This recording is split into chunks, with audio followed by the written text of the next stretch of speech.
Hello, Leo! Maligayang pagbabalik at salamat sa pagbisita. Ito po ang inyong Sun, Moon, Rising Sign and Venus General Reading para sa sign ng Leo. Ito po ay para sa buwan ng Disyembre. Kunin niyo lamang po kung ano yung nakarelate kayo, tapon niyo hindi. Pag hindi nakarelate, okay lang yan. Maaari ang susunod na pag-upload o susunod na mensahe, reading ang siyang makakarelate tayo. So, subscribe lamang po tayo para maabutan natin ang next na pag-upload. Ngunit naniniwala pala ako na naniniwala ako meron at merong dahilan kung bakit tayo napadpad dito. Maaaring mensahe ng isang card, pwede din ang mensahe ng oracle card na makukuha natin sa dulo.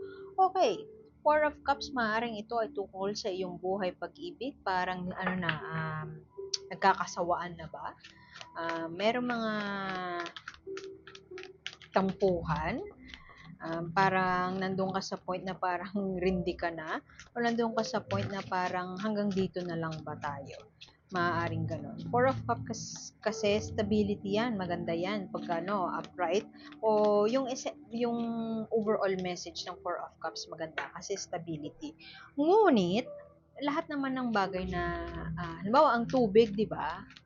Kapag hindi mo ininom mo, hinayaan mo lang, nagkakaroon siya ng yung molds. Naging green, nagkaka-green, 'di ba? So inaamag, nagiging stale. Oh, maaaring yung iba sa inyo ay nagkaroon ng problema sa pera. Pwedeng yung partner mo winaldas yung pera mo. Pwedeng namomroblema sa budget itong Disyembre. I don't feel like na hinihingan ka ng pera ng partner mo. Pero pwede din ganun. Hinihingan ka ng pera tas wala kang maibigay. Pero I feel like may kinalaman ang issue sa pera o mismanaged finances. May kinalaman dun yung karelasyon mo, or may kinalaman dun yung people around you na tinetreasure mo, mahal na mahal mo. Maaari kasi na ikaw lang yung nagtatrabaho sa inyo. Pwede din na ikaw yung breadwinner at parang wala nang natitira sa sarili mo. Minsan napapaisip ka na worth it pa ba to, yung mga efforts ko para sa kanila. It doesn't necessarily have to be romantic, like partner, live-in partner, boyfriend, girlfriend, pero pwede din kasi na family situation. As in, yung buong pamilya mo, nanay, tatay, kapatid, umaasa sa'yo. As a result, parang wala ka nang naipundar sa sarili mo. Pwede din yan na naubos ang iyong pera. Hindi mo ma-fully take advantage yung pinag-iipunan mo.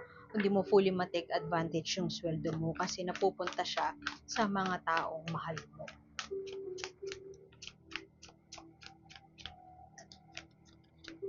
May tumalon. Ano to? Uy! Oo, papagod na si Leo. Alam mo kung cross-watcher ka, tapos ikaw yung excuse me lang sa term, quote unquote, ikaw yung parasite sa buhay niya. Baka gusto mo siyang tulungan kasi hindi na siya hindi na siya makatulog. Wala na ng pahinga si Leo. Hustle ng hustle, trabaho ng trabaho. At ginagawa niya ito para sa mga tao sa paligid niya. Pwede din na kung wala kang, hindi ka breadwinner, sarili mo lang naman yung inaano mo, pwedeng ikaw Leo, yung may may issue sa pag-handle ng resources mo, ng pera mo. Tapos gusto mo ng self-love, self-care, pero hindi ka na makaisip kasi maaaring nalubog ka na sa utang dahil sa mismanaged finances. Doesn't matter kung meron kang pinupondohan na ibang tao or sarili mo lang yung pinupondo mo, pero essentially may problema, may issue tayo sa pera, or meron tayong konting pinagdadaanan pagdating sa pera. At ito ay hindi na tayo makatulog dahil dito. Pwede din na restless na, hindi na tayo makaisip ng matino. O pwede din na nawawala ng pag-asa, napapagod na, nababurn out, hindi na makapagpahinga, kakaisip kung paano magbabayad maaari ng utang, o pwede din magbabayad ng mga, ewan ko, bills, bibili ng Christmas gifts, walang pambili. O, dahil sa card na yan, mas lumakas ang naratibo na ito ay may kinalaman sa relasyon. Nagkaroon ng problema, nagkaroon ng lamat, nagkaroon ng tampuhan sa relasyon dahil sa pera. Maaaring yung iba sa inyo ay aalis na. Pag-alis yan Six of Swords. Pero karamihan sa inyo, pwedeng, or yung iba sa inyo, pwedeng may may excess baggage. Gusto nang umalis or aalis na pero may sama pa rin na ng loob na naiwan. Sa pag-alis niya, alam mo yun, yung I'm packing my bags ready to go pero alam mo yung masama yung loob niya habang nag-i-empake siya, yung ganun. Hindi niya ba mapatawad yung mga tao na nagwaldas ng pera niya? Hindi mo pa mapatawad yung mga tao na nagwaldas ng pera mo. Ayan, tingnan mo siya, ibon, di ba? Kung tutuusin, kaya niyang umalis. Tapos, masusunog na siya. Look at her, yung paa niya. Masusunog na siya, end of the world na, pero hindi pa siya lumilipad, nagsistay pa siya doon. Pwede ikaw yun, Leo. Ano, sunog na sunog ka na ubus ka na. Stretch way too thin na, pagod ka na, hindi ka na makapag-isip, pero nagsistay ka pa rin. Hindi ko masabi na willing kang magpasunog, pero nasusunog na yung paa mo at medyo may meron ng issue, may hirap na, may acknowledgement na of the issue. Pwede din na napag-usapan nyo na to, pero hindi ka pa rin umaalis. Siguro yung iba sa inyo nahihirapan na umalis, nahihirapan na magdesisyon para sa sarili dahil masyadong malakas ang impluensya sa kanya ng mga tao na ito. At nahihirapan siya, alam mo yun, away lang kung aalis siya. Meron ka sigurong pwedeng tatay mo yan, pwedeng Cancer, Scorpio o Pisces sa paligid mo, pero pwede din nga na tatay mo na ang pumasok agad sa isip ko may problema sa pera. So garol yung una kong pumasok sa isip ko so tapon nyo lang yun kung hindi kayo nakarelate dun. So garol nagwawaldas ng pera. Alam mo yung prototype ng sa mga nakikita natin sa palabas na nananakit yung ama, paglasing, yung ganun. Hindi niya makontrol, wala siyang emotional mastery, if not emotional intelligence. Yung tao na yan. Hindi ko alam, pwede din yung partner mo yan, tapos malaki yung age gap kayo. Pero elder nga Mas matanda siya sa'yo. King of Cups kasi yan. Si Poseidon. Si Poseidon ay, nagla-lash out lang siya sa mga tao. Pag galit siya, magkukos siya ng bagyo, bigla-bigla na lang. Hindi niya pag-iisipan. Ruled by his emotions. Nagdedesisyon. May tao sa paligid mo na nagdedesisyon base sa emosyon. At usually yung emosyon na yun ay dahil hindi niya makontrol, kayo yung napagbubuntungan. So maaaring iniisip ni Leo ngayon na napapagod na siya sa mga ganitong scenario sa bahay at mahal niyo ang isa't isa at masaya naman kayo sometimes, pero most of the time parang hindi na siya healthy para sa iyo. Nagiging stagnant na, nagiging stale. So parang karamihan sa inyo iniisip niyo hanggang dito na lang ba tayo? Tingnan mo 4 on 4 magkatabi. Pentacles ulit. So, may kinalaman sa pera. Parang gusto mo nang magtipid. Pwede din na gusto mo nang magdamot. Quote-unquote, may quotation marks yun. Kasi, hindi ka madamot at hindi siya nagdadamot ka. Pero minsan gusto mo nang panghawakan yung pera mo. Ayaw mo nang ipagalaw. Kasi hindi na nagiging healthy yung attitude ng ibang tao sa'yo dahil sa pera, o hindi maganda yung attitude ng mga nasa paligid mo towards pera. So parang bakit ba itong pera ang nagiging dahilan para maging ganito yung relasyon natin, para hindi siya maging stable, o para maubos ang aking pera, para mapagod ako. Ang dami mong force dito pero baliktad lahat. So dapat ang forang upright, it speaks of stability. Pero hindi, alam mo yun, stable ka kung tutusin, pero dun sa mga tao sa paligid mo, na kinakailangan mo ng alisan o gusto mo ng alisan, dahil sa mga tao sa paligid mo, hindi nagiging stable. Kasi stable ka kung ikaw lang. Pero syempre, alam mo naman na no man is an island, hindi ka naman pwedeng mabuhay ng ikaw lang mag-isa.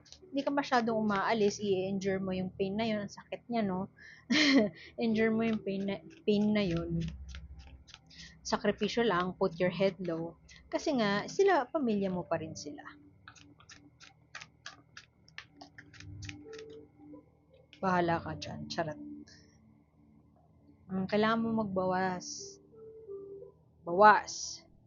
Nauubos ang pera dahil Marami masyadong gina-juggle, maraming pinagkakagastusan, maraming ini-spendan na hindi naman dapat ispendan. Maaaring yung mga tao yun sa paligid mo, may kinalaman din yung mga tao sa paligid mo. Pero pwede, nahulog, sige, kunin natin.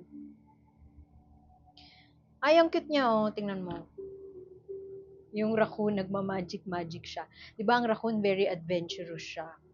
Ang magician ito, lalo na dito siya sa Four of Swords, restlessness, ikaw ay may kakayahan ka na mag-manifest. Lahat ng resources nasa iyo na. Kung kinakailangan mo umalis, nasa iyo na yung resources para makaalis.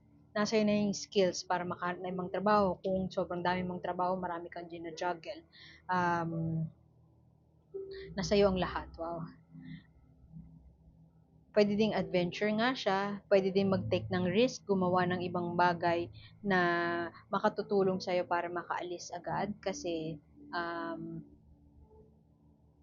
may kakayahan ka. Affirmation siya na may kakayahan. Planuhin mo na. Ganun. Imbes na nag-overthink ka kung paano isosolve to, if-fix, hindi mo na siya ma-fix. Siguro kailangan mong pag-isipan kung paano mo paplanuhin yung exit mo. Kung ito ay may kinalaman sa pagod at mga manipulative na tao sa paligid mo sa work situation,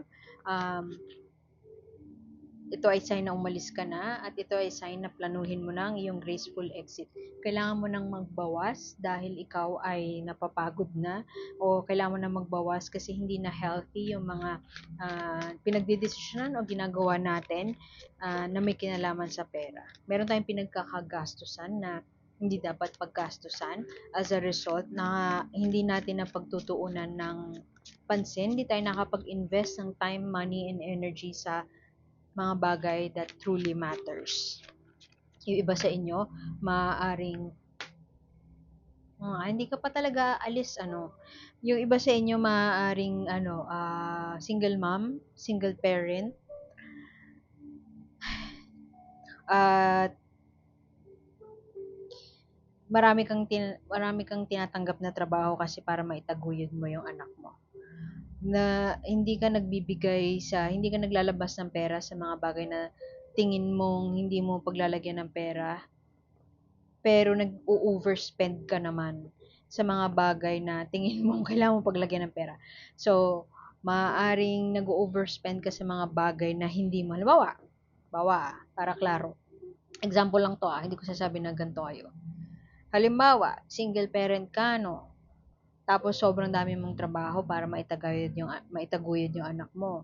Ngayon, magsispend ka lang, bawa ang sahod mo 50,000. O sabihin natin 10,000 para madaling i-compute. 10,000. O mag-spend ka ng 3,000 para sa anak mo, pero 6,000 para sa mga spa, mga damit mo, pangpasok, pang-grab, yung ganon. Did I make sense? Tapos, ang reasoning mo is, marami akong trabaho, kailangan kong i-pamper yung sarili ko. So, yung sinasabi sa ngayon ng cards mo, kung magtanggal ka kaya ng trabaho, magbawas ka kaya ng trabaho, yun ang isang sinasabi, para makapag-invest ka ng oras sa anak mo. Example lang yun pero pwede din yung iba sa inyo ganun yung sitwasyon. Na medyo, alam mo yun, tight tayo sa pera, wala tayong pera, pero ang dami natin trabaho. So, something is wrong. Diba? Something is wrong and kailangan mo nang tanggalin yung sarili mo doon. World card. Kailangan mo nang buksan ng pinto ng bagong kabanata ng iyong buhay, pero ayaw mong gawin. Ayaw mong umalis. Gusto mong i-endure yung mga bagay-bagay. Actually, yung kanina din, yung sinasabi ko na maaaring may mga tao na toxic sa paligid mo na nagli-leech sa pera mo, breadwinner ka kasi. Isa pa yun. May anak ka, di ba? Tas i-endure mo yung pagiging breadwinner mo, hindi mo naman na obligasyon yung pamilya mo. Tatrabaho ka, papagurin mo yung sarili mo. Without spending your time with the kid, yung anak mo. Kasi may binubuhay ka na pamilya. Di ba? May mali. So, itong world card, hamon ni universe ay meron ka ng kailangan, Disyembre pa ngayon, meron ka ng kinakailangan talikuran. Ripe na, hinog na para talikuran. Pero, hindi mo kayang talikuran for some reason. Pero ito ay sign, itong raccoon na to, ito ang sign, tingnan mo, meron siyang wand, may fire, may ano siya, may passion siya, may drive siya. Siguro bata ka pa, to do things na kaya pa ng energy mo magano, kuratsa, gumawa ng kung ano-ano. Um, Coming from a place of love at grounded yung mga ambisyon mo, Leo. Tapos once, lahat to ng ano lahat to ng to, suits of the tarot, nasa sayo. Ibig sabihin, may kakayahan ka. Kinakailangan mo lang planuhin at kinakailangan mo lang magbawas. Kasi, ewan ko misplaced. Yung tingin mo na investment, misplaced. Tapos ayaw mo pang umalis, di ka aalis. Ewan ko, siguro after ng reading na to, mapagdesisyonan mo na umalis. Sana. Pero hindi tayo sure. Ano ang last card to close this reading? Last card para kay Leo. Last card to close this reading.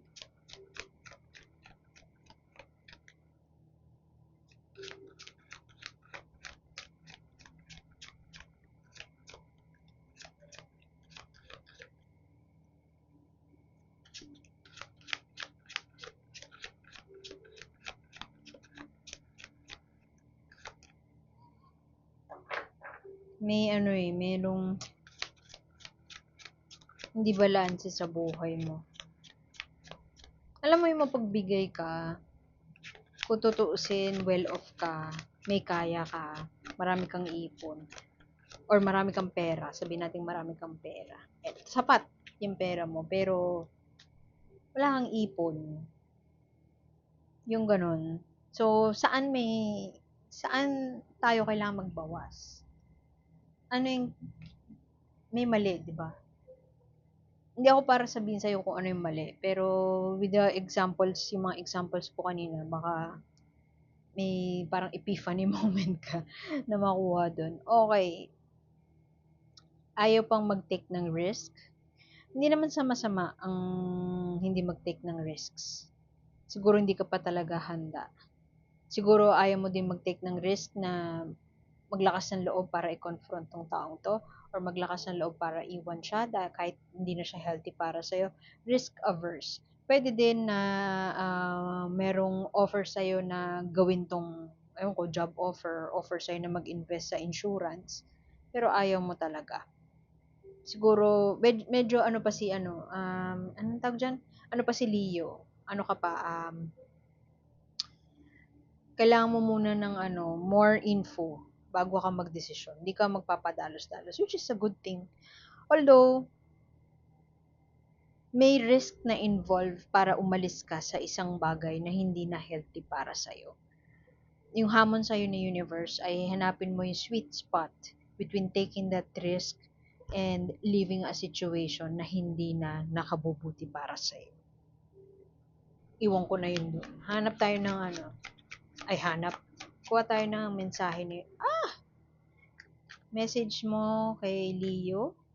Oh, gratitude or forgiveness. If you can't come from a place of gratitude, come in a space of forgiveness. Kung hindi ka, merong mga ibang tao talaga na, alam kong sasabihin nyo, merong iba kasi na sasabihin ng toxic nung thank you, magpasalamat. Magpasalamat kahit hindi na maganda yung nangyayari sa'yo. Pero ako, firm believer ako na ng pagpapasalamat, whether good or bad, ang nangyari sa buhay mo. Kasi, yung energy kasi, lahat ng emotions natin may energy. I say that as a Reiki practitioner, as a healer, as someone na nakakabasa ng energy. Ang energy ng gratitude, automatic yan. Yung pagpapasalamat, automatic yan, mataas yung energy na yan. So, pag nasa high vibration ka, mataas yung energy, ang ma-attract mo, positive lang din. It doesn't make sense kasi hindi natin nakikita eh. Ang dami nagalit kay Donalyn nung, nung sinabi niya na magpasalamat lang. Pero, hanggat nanggagaling tayo dun sa resistance at sa hindi pagpapatawad, laging galit, laging pikon, resentful, may tampo. Alam mo yun, bibigay ka with your all, tas magtatampo kapag hindi nakabalik sa'yo. Sino mo may sabi sa'yo kasi ibigay mo lahat? 'Di ba? So, huwag tayo mag-expect ng huwag tayo mag-expect na ibibigay sa atin pabalik without saying yung mga binibigay natin. Unang-una, pwede tayong hindi magbigay ng 100%. Pwedeng 20% lang. Or kung gusto mo na ibalik sa'yo, sabihin mo kasi mukhang yung mga tao sa paligid mo na hindi nakakaintindi dun sa gusto mo mangyari. So, yan.